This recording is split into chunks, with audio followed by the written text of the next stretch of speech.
What's going on, dudes and dudettes? So yes, the Duke Blue Devils have hired an ex-Nike executive to be their next general manager of the team, which I didn't really know a college team has a general manager. Maybe it's just like a player manager or something like that USC ended up losing, but I'll get to that right now.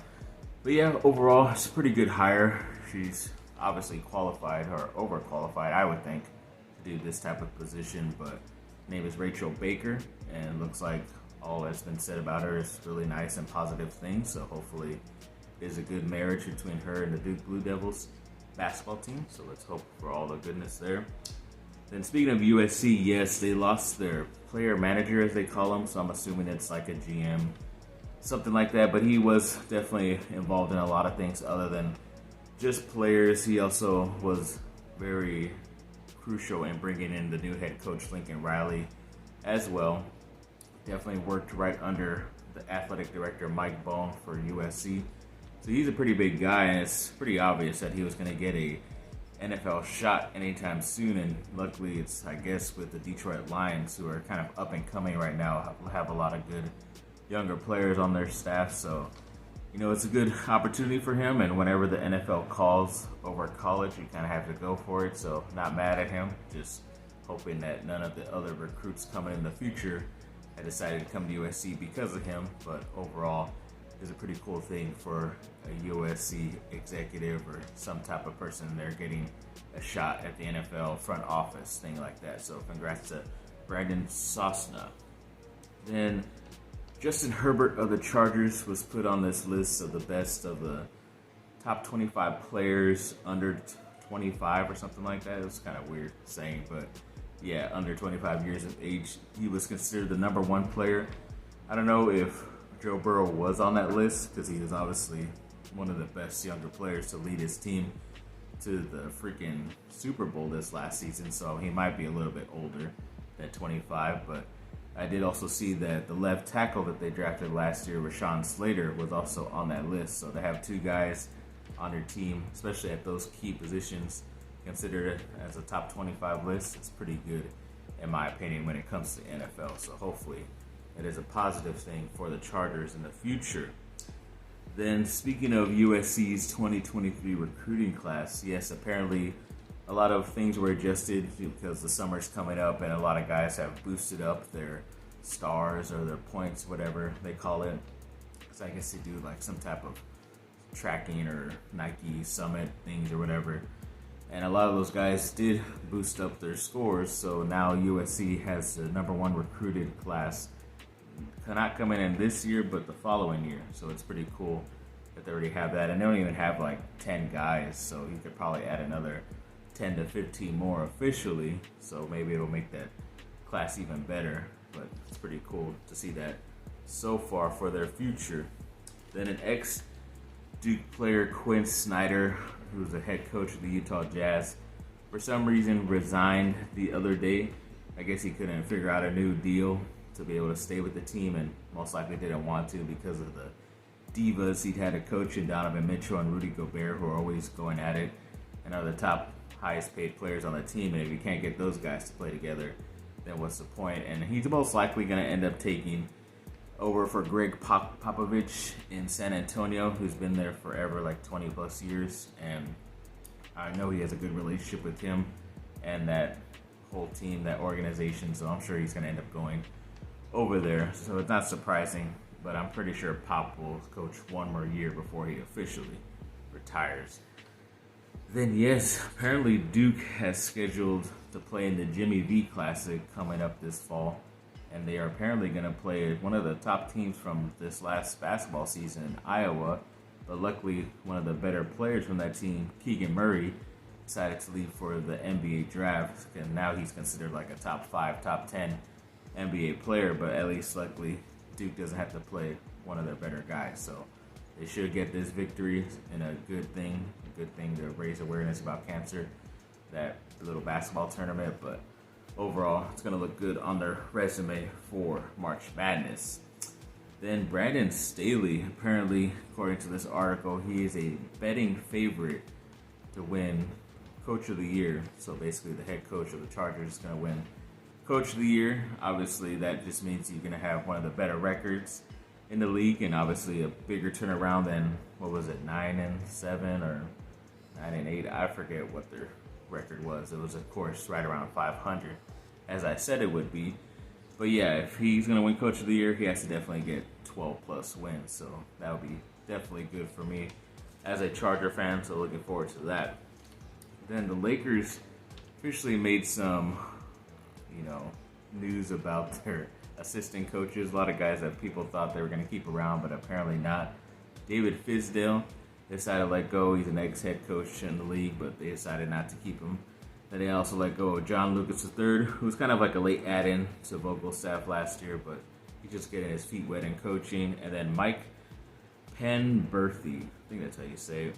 Yeah, he was recently let go as well. So 3 guys total. So obviously Darvin Ham has to fill up that coaching staff. I heard some rumbling since Derek Fisher was recently fired from the LA Sparks women's basketball team that he might be added to the staff as an assistant. I know for some reason during his press conference they asked him if Rasheed Wallace, if that thing was official, that they're going to assign him as an assistant, and he said that nothing was official. They are still talking through it and everything like that, but nothing has been made official yet. But it kind of sounds like Rasheed Wallace will be an assistant coach for the Lakers, which will be pretty cool to help out with the overall development of Anthony Davis and give him a little bit more fire, a little bit more nasty when he comes to playing.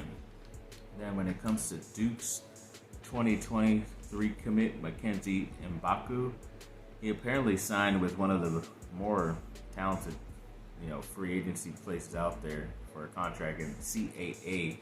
They're well known. I know that they get a lot of actors and stuff, but apparently he scored an NI deal with them as his agent, so good luck to him. I mean, he's not even on Duke's campus yet, not even for this fall, but next fall, and he already has an NIL deal, which is pretty cool for him.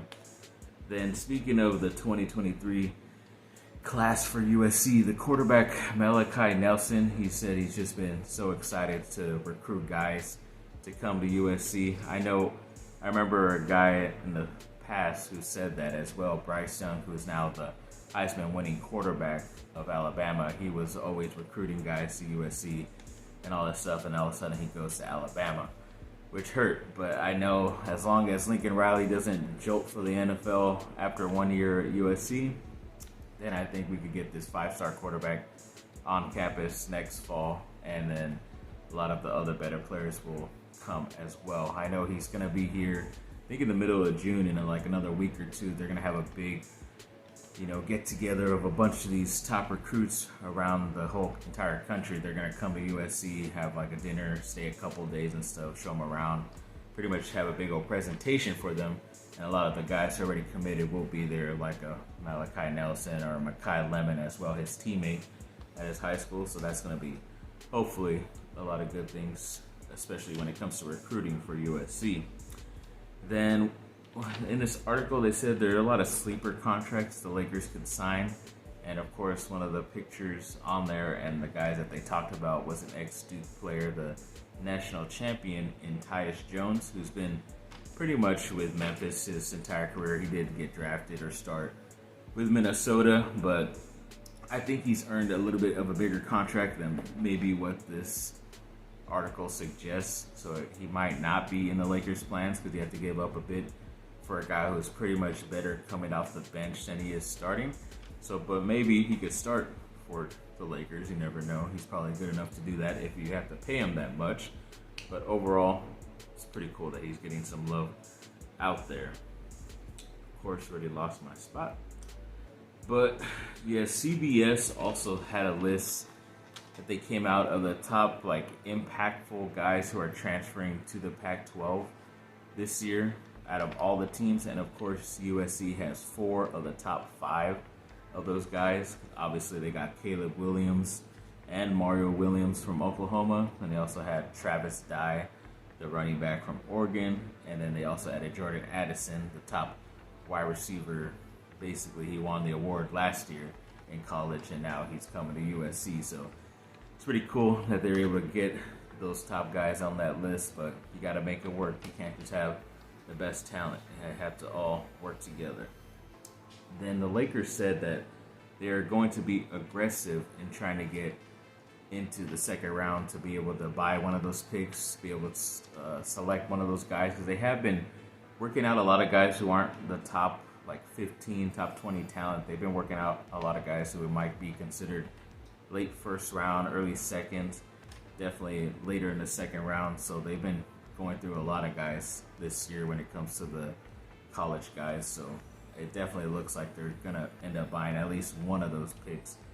I heard they might be going after two, but you never know. And I heard it might be a UCLA guy, which is kind of but whatever. We could use anything right now that's young for the Lakers. Then Tatum had a pretty interesting comment. I think it was right before the finals.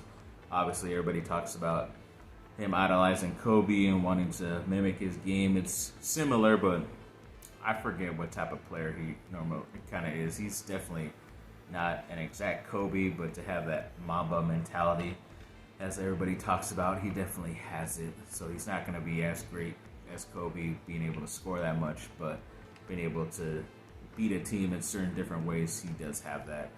But he did also have a little bit of an end quote on there saying that he was wanting to get drafted by the Lakers when he came out, but just at that time, they didn't want anything to do with him, according to his quote. I just think that's because they had another ex-Duke player that they drafted the year before at pretty much the same position, in Brandon Ingram, who obviously has become a lot better, but he became a lot better outside of the Lakers on a different team. So, and then nowadays, it was pretty weird because at that time, you could have had the guys with similar height, 6'7" to 6'9", playing on the same team. So even if it was from the same school, I don't think it really would have mattered why the Lakers were so... I mean, it was not the Lakers. It was Magic Johnson, who was so in love with Lonzo Ball that year that's why the Celtics were able to make the trade from first to 3 to let Philadelphia take Fultz.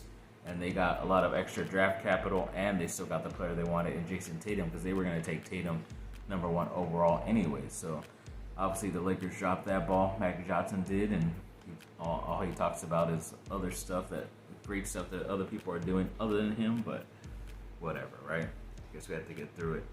Then, and on some miscellaneous news, yes, I think it's officially this weekend, around some point. I think it's the 12th of June, where it is the official 20-year anniversary of Newfound Glory Sticks and Stones record. It's pretty much the reason why they are going on tour during this summer right now.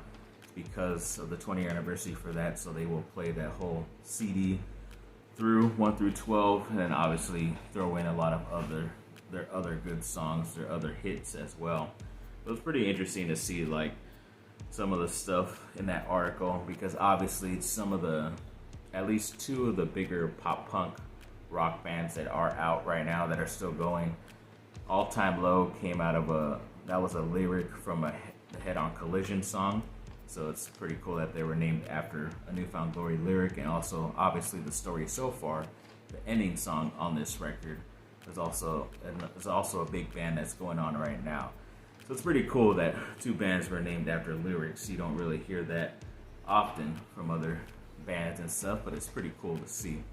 So yeah, thanks for watching, people. Like and subscribe, comment down below. Let me know what y'all think. Have a great rest of your day. Bye. Right on. Go Lakers, or screw the Celtics tonight.